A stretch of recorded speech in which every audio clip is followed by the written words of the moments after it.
Hello. मैं astrologer पंडित महेश हरियाणवी आपको कुछ ज्योतिष संबंधी विशेष बातें बताने जा रहा हूं। आप उन बातों पर गौर कीजिए। यह आम आदमी के लिए भी आवश्यक है। जब भी आप किसी पंडित के पास जाएं, पहली बात तो ऐसे पंडित के पास जाएं जो पराशर, जेमिनी, नाड़ी, लाल किताब और केपी, ये चारों पद्धतियां जानता हो। फिर उसके बाद आपका वो कुंडली का विश्लेषण करने बैठता है। अगर कुंडली का टाइम में थोड़ा फर्क है, 5, 10, 15 मिनट का, अगर लगन मध्य में आ रहा है तो कोई दिक्कत नहीं है। अगर लगन चेंजिंग अवस्था में है, जैसे 29 डिग्री का है, 28 डिग्री का है, 1 डिग्री का है या 2 डिग्री का है, तो उस समय हमें कुंडली में विशेष, एक ज्योतिषी को विशेष मिलान करना चाहिए। 4 मिनट में 1 डिग्री चलता है ग्रह। 4 मिनट में 1 डिग्री लगन चलता है। अब आप लगा लीजिए, अगर 4 मिनट का डिफरेंस है तो हमें कुंडली का मिलान, अगर संधि में जन्म हुआ है, संधि भाव पे जन्म हुआ है किसी व्यक्ति का, संधि राशि में, लगन में, तो कुंडली पे निम्नलिखित चीजों का विचार निश्चित रूप से कर लेना चाहिए। जैसे अगर चौथे में शनि हो, किसी भी जन्म पत्री में चाहे कोई सा भी लगन हो, अगर फोर्थ हाउस में शनि होता है, तो ऐसे व्यक्ति के परिवार के अंदर दादा के कुटुंब सहित कोई डॉक्टर होता है, कोई केमिकल की दुकान होती है, या कोई केमिस्ट होता है, या मेडिकल की दुकान होती है, या मेडिकल मेडिकल संबंधी कार्य करता है। ये शनि चौथे होने की निशानी है, चाहे वो किसी भी राशि का हो। इसी तरह चौथा शनि होगा तो अगर उसका दादा का मकान है या उसका पिता का मकान है, जहां उसका बचपन बीता वो दादा का या पिता का मकान है, या ऐसा मकान जो 20 साल से आप किसी किराए पे रह रहे हैं लगातार, ऐसे मकान में अगर बचपन बीता है, तो उस मकान के अंदर बेसमेंट होगा, हैंडपंप होगा, या ट्यूबवेल होगा, या वो मकान खंडर अवस्था में होगा, पुराना होगा। ये चौथे शनि की निशानी है। इसी तरह अगर चौथा बृहस्पति हो किसी की जन्म पत्री में, तो जहां जहां तक का जन्म बचपन बीतता है, या किराए का मकान है तो 20 साल से ऊपर है, अगर उसमें वो पला बड़ा हुआ है, तो वहां पे जो है कोई धार्मिक स्थान होगा, मंदिर, मस्जिद, गुरुद्वारा, कोई भी धार्मिक स्थान होगा 24 कदम के अंदर। आगे पीछे दाएं बाएं गिनेंगे आप। आगे पीछे दाएं बाएं 24 कदम के अंदर कोई धार्मिक स्थान होगा, या पीपल का वृक्ष होगा, क्योंकि पीपल का वृक्ष भी विष्णु का वास होता है, या पीपल का वृक्ष होगा। ये जो है चौथे बृहस्पति की निशानी है। इसी तरह अगर 10वां बृहस्पति हो, 10वां बृहस्पति और उस व्यक्ति की शादी हो गई हो, तो उस व्यक्ति की पत्नी जहां बचपन बीता है, चाहे दादा का मकान हो, चाहे पिता का मकान हो, चाहे किराए का मकान हो, अगर 20 साल से ऊपर है, तो बृहस्पति अगर 10वें में है, तो आप ये मान के चलिए उसकी पत्नी के ससुराल में, उसके पत्नी के उसके पत्नी के पियर के अंदर जो है कोई धार्मिक स्थान होगा, मंदिर, मस्जिद, गुरुद्वारा 24 कदम के अंदर, या पीपल का वृक्ष होगा। ये 10वें शनि की, बृहस्पति की निशानी है। जातक की जन्म पत्री से पत्नी का जहां वचन बीता है, वहां पर कोई धार्मिक स्थान होगा 24 कदम के अंदर, आगे पीछे दाएं बाएं गिनेंगे। और बचपन जहाँ बीता है 20 साल, दादा का मकान हो, चाहे पिता का मकान हो, चाहे किराए का हो, अगर बचपन वहां बीता है तो वो धार्मिक स्थान अवश्य होगा। इसी तरह अगर लगन में सूर्य हो, किसी भी जातक के लगन में, चाहे लगन कोई सा भी हो, अगर लगन में सूर्य होता है, तो जातक आजीवन घूमता ही रहता है। जैसे सूर्य, हम ये मान के चलते हैं, ज्योतिष विद्या ये मान के चलती है कि सूर्य घूमता है, जबकि घूमती तो पृथ्वी है वास्तव में, लेकिन सूर्य घूमता है। इसी तरह जातक भी आजीवन घूमता ही रहता है, ट्रेवलिंग करता रहता है। वो एक जगह टिक के नहीं रह सकता 2, 4 दिन, 10, 15 दिन एक जगह नहीं टिक सकता। उसको कोई ना कोई यात्रा करनी पड़ती है, ट्रेवलिंग करनी पड़ती है, भागादौड़ करनी पड़ती है, या वो बड़ी यात्रा पे चले जाता है। ये बार बार होता है, ये आजीवन रहता है, उसके ट्रेवलिंग, यात्रा, भागादौड़ जीवन में लगी रहती है। ये लगन के सूर्य की निशानी है। लगन में सूर्य होगा तो आदमी जो है घूमता ही रहेगा आजीवन। अगर बृहस्पति राहु केतु के सर्किल से बाहर है, राहु केतु के सर्किल से बाहर है, और सारे ग्रह पर राहु केतु के सर्किल के अंदर है, तो भी आदमी वेंडर होता है, सारी जिंदगी घुमक्कड़ होता है, एक जगह टिक के काम नहीं करता, वो घूमता ही रहता है। अगर बृहस्पति को जीव माना है नाड़ी में, तो वो आजीवन घूमता ही रहता है। अगर मंगल तीसरे भाव में हो, लाल किताब के अनुसार अगर मंगल तीसरे भाव में होता है, तो जातक के भाई बहन अवश्य होते हैं, तीसरे भाव में मंगल होता है तो। अगर तीसरे भाव में केतु है और केतु पे मंगल या सूर्य आदि किसी पापी ग्रह की दृष्टि नहीं है, तो जातक के टोटल 3 भाई होंगे, 3 बहन होगी, या टोटल संख्या 3 भाई बहन होंगे, 3 की संख्या आएगी केतु तीसरे होने पर अकॉर्डिंग लाल किताब। इसी तरह केतु 9वां हो, किसी पापी ग्रह की दृष्टि नहीं हो, किसी पापी ग्रह के साथ नहीं हो, अपने शत्रु ग्रह के साथ नहीं हो, शत्रु ग्रह की दृष्टि नहीं हो, तो उस व्यक्ति की अगर शादी हो गई है तो 3 साले, 3 सालियां, या टोटल 3 साले सालियां होंगे। अगर चौथा केतु है किसी की जन्म पत्री में, चाहे वो कोई सी की राशि का हो, अगर मंगल या शत्रु ग्रह की दृष्टि नहीं है, तो आप निश्चित मानिए जहां जातक का बचपन बीता है, जब वो पैदा हुआ है, वो मकान जहाँ बचपन बीता है, चाहे दादा का मकान हो चाहे पिता का मकान हो, वो कोने का मकान होगा, सड़क का आखिरी या सड़क का जो है आरंभिक मकान होगा। और या अगर आरंभिक और एंड का मकान नहीं है, तो आप पास का मकान आगे पीछे दाएं बाएं कोई जगह खाली पड़ी होगी चौथे केतु होने पर अकॉर्डिंग लाल किताब। अगर दसम में केतु है, दसम में केतु है, तो जातक की अगर शादी हो गई है, तो जातक का ससुराल में जहां पत्नी खेलकूद के पल के बड़ी हुई है, वो मकान जो है कोने का होगा, या गली का आखिरी होगा। और गली का आखिरी या कोने का नहीं है, तो पास का मकान या जगह जमीन खाली पड़ी होगी आगे पीछे दाएं बाएं। ये 10वें केतु का फल है। इसी तरह जो है 12वां बुध होता है। 12वां बुध अगर होता है, तो जातक की खोपड़ी उल्टी होती है। उल्टी खोपड़ी का मतलब वो डिसीजन बहुत जल्दबाजी करता है, और उसके डिसीजन गलत होते हैं, सोचता कुछ और है और परिणाम कुछ और ही प्राप्त होते हैं 12वां बुध हो तो। 12वें बुध के ये फल है। इसी तरह अगर शुक्र तीसरा है किसी जातक की जन्म पत्री में, और किसी पापी ग्रह की शनि की दृष्टि नहीं है, या मंगल की शत्रु ग्रह की दृष्टि नहीं है, तो आप मान के चलिए उसको जवानी के अंदर प्रेम प्रसंग के अनेक ऑफर मिलेंगे, अनेक प्रेम संबंध उसके बनेंगे, ऑटोमेटिकली उसके प्रेम संबंध बहुत से होंगे। इसी तरह अगर 11वां शुक्र है, 11वें शुक्र वाले के भी प्रेम संबंध बहुत होते हैं। वो दिखने में सुंदर होता है, बचपन उसके चेहरे पर झलकता है, मासूमियत चेहरा होता है, और प्रेम प्रसंग बहुत से होते हैं। लेकिन जातक दिखता तो मासूम है, लेकिन होता चतुर और चालाक है, बहुत चालाक होता है। लाल किताब में उसको 11वें शुक्र को बहुत चालाक बताया है, और प्रेम संबंध बहुत बताए हैं, और जो है सुंदर होता है, मासूमियत उसके चेहरे पर झलकती है, बचपन झलकता है।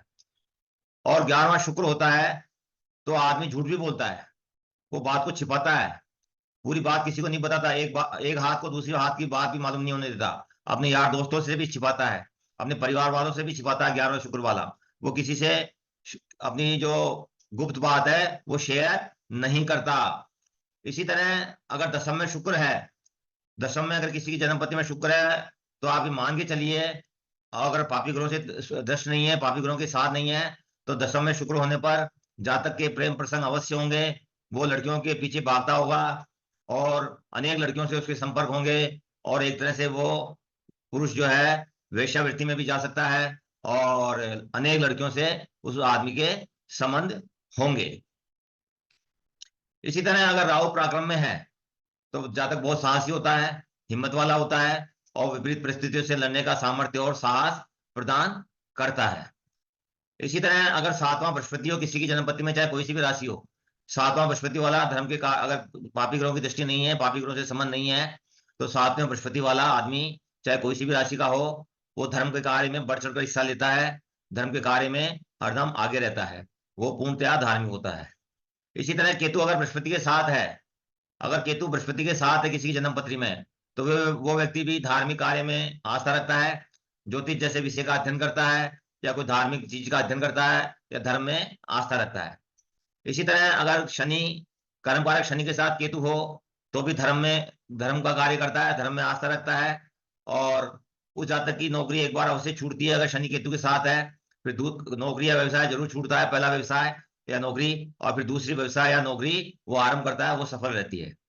इसी तरह साथियों जो है, अगर चंद्रमा जल राशि में है, कर्क राशि, वृश्चिक राशि और मीन राशि, ये 3 राशि जो है जल राशि कही गई है, और चौथे भाव में या दसम भाव में है कर्क राशि, वृश्चिक राशि और मीन राशि अगर चौथे भाव में या दसम भाव में है, अगर चौथे भाव में है और चंद्रमा वहां है और किसी पापी ग्रह की दृष्टि नहीं है या सूर्य से अस्त नहीं है, तो आप ये मान के चलिए उस व्यक्ति के मकान के पास पानी का कोई बहुत बड़ा स्रोत होगा। पानी का ट्यूबवेल होगा, हैंडपंप होगा, कुआं होगा, तालाब होगा, नहर होगी, या बहुत बड़ा नाला या पानी का स्टोरेज बहुत बड़ा होगा, विशेष बड़ा, उसके 24 कदम के आगे पीछे दाएं बाएं। इसी तरह दसम में अगर मान लो जल राशि है और चंद्रमा है और किसी पापी ग्रह की दृष्टि नहीं है, तो आप ये मान के चलिए साथियों कि उसके ससुराल के अंदर कोई जल का स्रोत, जैसा चौथे भाव में बताया मैंने, कुआं होगा, तालाब होगा, नहर होगी, या बड़ा पानी का संग्रह स्थान होगा, ट्यूबवेल होगा, या सरकारी टंकी होगी, कोई ना कोई पानी का बहुत बड़ा स्रोत उसके पत्नी के पियर में अवश्य होगा। ये चंद्रमा की बात हो गई जल राशि में। इसी तरह साथियों जब सूर्य छठा होता है, छठा सूर्य वाला बहुत गुस्सेला होता है और बात बात पे लड़ाई करता है। महीने में 20 दिन किसी न किसी व्यक्ति से उसकी कहासुनी हो ही जाती है, बसते बसते भी हो जाती है। थोड़ी बहुत तू मैं घर में हो जाए, चाहे बाहर हो जाए, चाहे ऑफिस में हो जाए।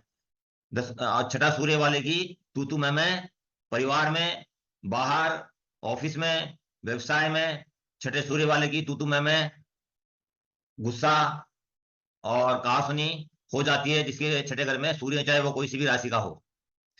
इसी तरह साथियों अगर पंचम में बृहस्पति होता है, पापी ग्रहों की दृष्टि नहीं हो, शत्रु ग्रहों की दृष्टि नहीं हो, और पंचम में बृहस्पति हो, तो उस व्यक्ति को अचानक बहुत तेज गुस्सा आता है।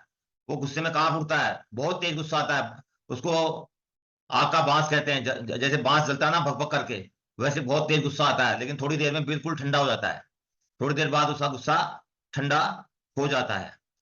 इसी तरह अगर लगन में बृहस्पति हो, लगन में बृहस्पति वाले के व्यक्ति के मान सम्मान इज्जत वो अवश्य प्राप्त करता है, अगर किसी पापी ग्रह की दृष्टि नहीं है, पापी ग्रहों के साथ नहीं है, पापी ग्रहों से दृष्ट नहीं है, तो आप ये मान के चलिए कि जिसके लगन में बृहस्पति हो, चाहे कोई सा भी लगन हो, अगर वो फकीर भी है तो भी मान सम्मान और इज्जत प्राप्त कर लेता है लगन का बृहस्पति वाला व्यक्ति, जिसके लगन में बृहस्पति हो, चाहे वो कोई सी भी राशि का लगन हो। इसी तरह अगर सूर्य के साथ केतु है, वो किसी भी भाव में हो और किसी शुभ ग्रह की दृष्टि नहीं है, तो अब आप ये मान के चलिए कि पहली संतान का अबॉर्शन हो सकता है, या पहली संतान में गड़बड़ हो सकती है, पहली संतान रिटायरमेंट हो सकती है, यानी पुत्र संतान अगर होगी, लड़की में नहीं होगा, लड़के होने की अवस्था में रिटायरमेंट बच्चा पैदा हो सकता है। इसी तरह राहु सूर्य के साथ हो तो ग्रहण होगा और अबॉर्शन होगा।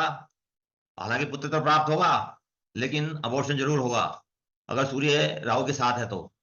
निकटतम अंशात्मक दूरी जरूर देखनी चाहिए, जितना निकट होगा उतने होने की संभावना अवश्य होगी। इसी तरह अगर 12वां चंद्रमा हो, 12वां चंद्रमा होने की अवस्था में किसी भी जातक की कुंडली में किसी भी राशि में 12वां चंद्रमा हो, तो आप ये मान के चलिए केतु खराब हो जाता है। अगर केतु की स्थिति शत्रु ग्रहों से पीड़ित है, अपने शत्रु ग्रहों से बुरी तरह पीड़ित है अगर केतु, और 12वां चंद्रमा है, तो पुत्र संतान में उस जातक को दिक्कत आती है, कई बार पुत्र होता ही नहीं है अगर 12वां चंद्रमा है और केतु खराब है तो। और 12वां सूर्य वाला व्यक्ति जिसके 12वें घर में सूर्य है, वो सुख की नींद सोता है और अपने साथियों की हेल्प बहुत करता है। तो साथी बुला लेंगे तो तुरंत उनकी हेल्प के लिए तैयार हो जाएगा। ऐसे व्यक्ति को पराई आग में कूदने का उल्लेख भी किया गया है, अर्थात पराई जो है आफत अपने गले में ले लेता है। जिसके जो है वो अगर मंगल 12वां हो, तो आदमी कई बार मीठा खाने का ज्यादा शौकीन होता है और उसको भी गुस्सा बहुत तेज आता है, और गुस्से में उसकी आवाज ढोल के जैसी बहुत तेज हो जाती है। 12वें मंगल वाले को भी गुस्सा बहुत आता है। ये बातें जन्मपति देखते समय पहले मिलान कर लेनी चाहिए। लगन का डिसाइड करते समय अगर ये बातें मिलती है तो आपका लगन सही है, अगर ये बातें उपरोक्त बातें नहीं मिलती तो आपका लगन गलत हो सकता है। तो लगन को घुमा के देखिए, अगर संधि में लगन है तो घुमा के देखिए। अगर 15-20 डिग्री का है तो 4 मिनट में 1 डिग्री चलता है, उसका कोई फर्क नहीं पड़ेगा ज्यादा। वो वर्ग कुंडलियों में फर्क पड़ेगा, उसका कोई ज्यादा वो फर्क नहीं पड़ेगा। तो इस वजह से हमें लगन का मिलान उपरोक्त रीति से कर लेना चाहिए। बहुत सी बातें हैं, अनंत बातें हैं। अगर मान लो बुध दूसरा है तो बृहस्पति खराब हो जाता है। और 8वां शनि है, 8वां शनि होने की अवस्था में अगर दूसरे घर में उसके मित्र बैठे हो चाहे शत्रु बैठे हो, वो 8वां शनि उनको बिल्कुल नष्ट कर देगा, उसके कारकत्व को, उन ग्रहों के, उनको बिल्कुल खत्म कर देगा, चाहे मित्र हो चाहे शत्रु ग्रह हो। अगर 8वें शनि है और दूसरे भाव में कोई भी ग्रह बैठे हो, चाहे मित्र बैठे हो चाहे शत्रु बैठे हो, उनको नष्ट कर देगा, फल नहीं देने देगा। इसी तरह अगर 9वां बृहस्पति है, सॉरी 9वां बुध है, और बुध के साथ कितने भी राजयोग बैठे हो, 9वें बुध के साथ कितने भी राजयोग बना के बैठे हो, केंद्र त्रिकोण के कितने भी संबंध हो, तो बुध का 9वां घर कैद खाना है, और बुध उन कैद खाने में उन राजयोगों को भी कैद कर लेता है और अब फलित नहीं होने देता। तो बुध का 9वां होना भी बेकार है। बुध के 9वें होने पर और ग्रह अगर कोई राजयोग बना रहे हैं या अच्छे ग्रह हैं वो आके उसके साथ बैठ गए, तो बुध उन सबको कैद कर लेता है और उनको फल देने नहीं देता, खुद भी फल नहीं देता और उन ग्रहों को भी फल नहीं देता। जातक को उचित फल प्राप्त नहीं होते, चाहे कितने भी अच्छे राजयोग बुध के साथ बैठे हो। अगर छठा मंगल है, छठा मंगल है तो ऐसा व्यक्ति हनुमान जी का उपासक होता है, हनुमान जी की सेवा करता है, उसका परिवार, उसके परिवार पर हनुमान जी का इष्ट होता है, छठे मंगल वाले के। वो हनुमान जी की, उसके परिवार, उसके कुटुंब, उसके दादा, उसके परिवार में कोई ना कोई व्यक्ति या सभी व्यक्ति हनुमान जी की आराधना अवश्य करते होंगे, छठे जिसके मंगल होगा। इसी तरह साथियों, अगर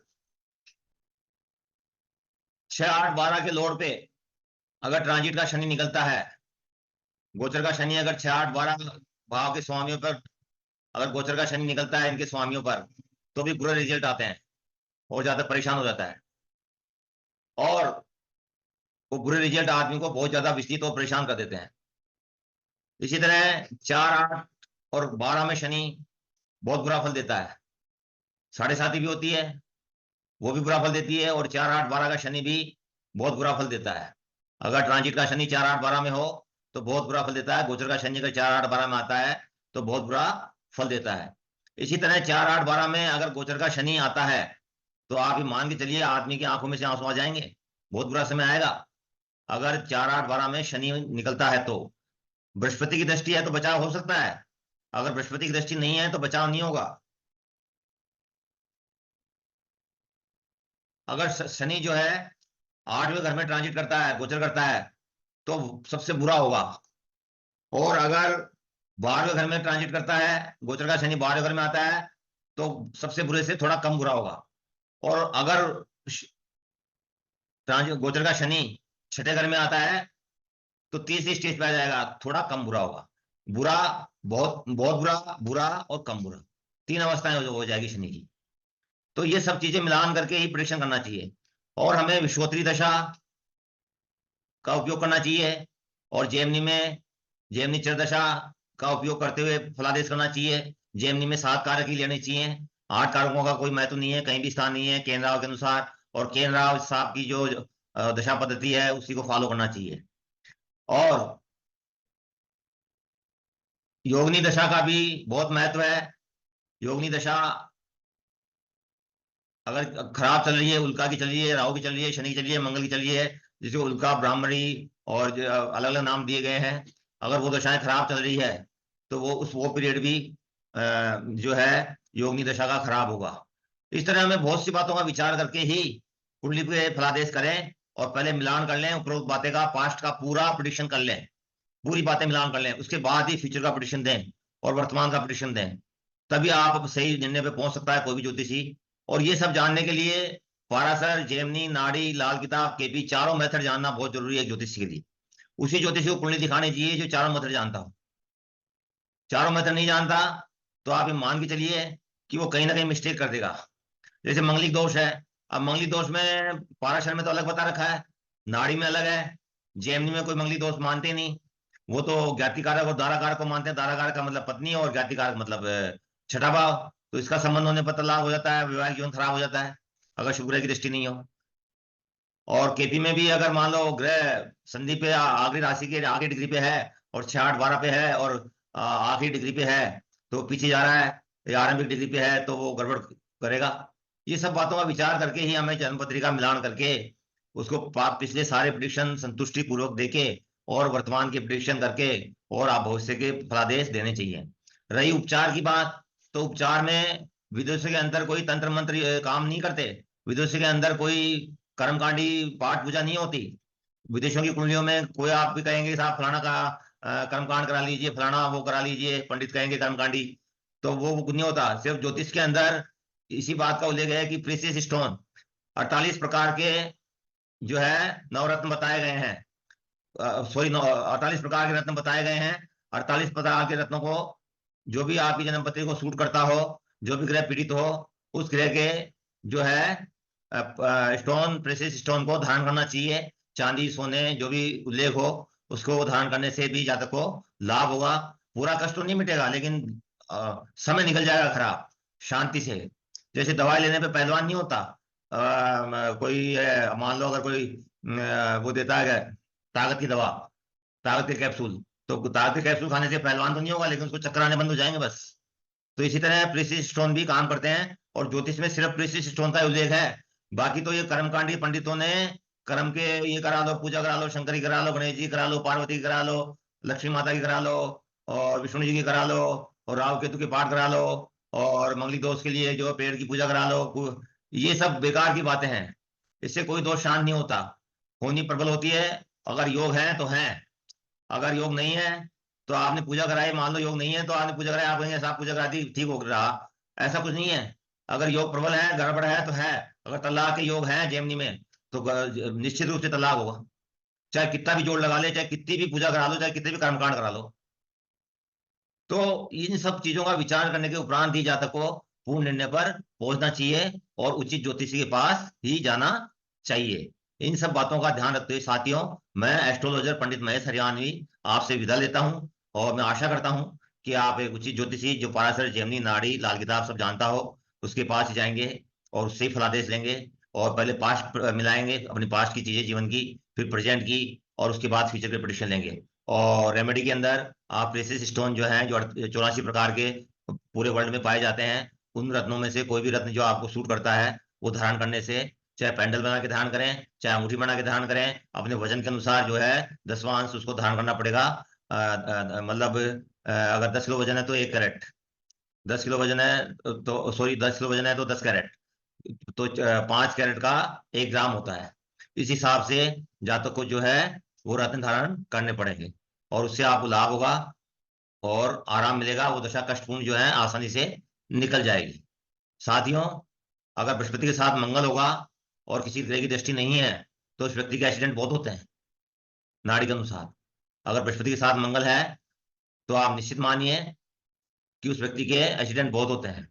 अगर मंगल के पीछे बुध है, अगर किसी की भी जन्मपत्री में मंगल के पीछे बुध है और सूर्य की दृष्टि नहीं है, तो उस व्यक्ति की एजुकेशन में रुकावट आती है, बाधा आती है, गैप आता है, और शिक्षा छोड़ भी सकता है। इन सब बातों का ध्यान रखना चाहिए। लाल किताब में बहन बेटी बुआ को बुद्ध बताया है, तो बुद्ध के बारे में हमको बहन बेटी बुआ से ही विचार करना चाहिए, जबकि पारसर ने ऐसा कुछ नहीं बताया। नाड़ी के अंदर पति को मंगल बताया गया है, तो मंगल से लड़की की कुंडली में मंगल को देख करके ही पति का निर्णय करना चाहिए। अगर मंगल सूर्य के साथ है, सूर्य की राशि में है, तो सरकारी नौकर होगा। 1-5-9 में ट्रायंगल में है अगर मंगल सूर्य के, तो भी सरकारी नौकर होगा पति। और पति की कुंडली के अंदर शुक्र को देख करके कैसी स्त्री आएगी, शुक्र के निर्णय पर ही डिपेंड करेगा।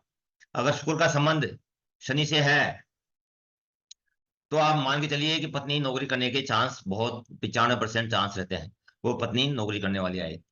साथियों, इसी के साथ मैं विदा लेता हूं, और आपको ये जो बातें बताई उन सब का आप विचार करिए, और बहुत से मैं और भी मैं वीडियो दूंगा। आशा करता हूं आप इस वीडियो को लाइक करें, सब्सक्राइब करें और कमेंट करें। धन्यवाद।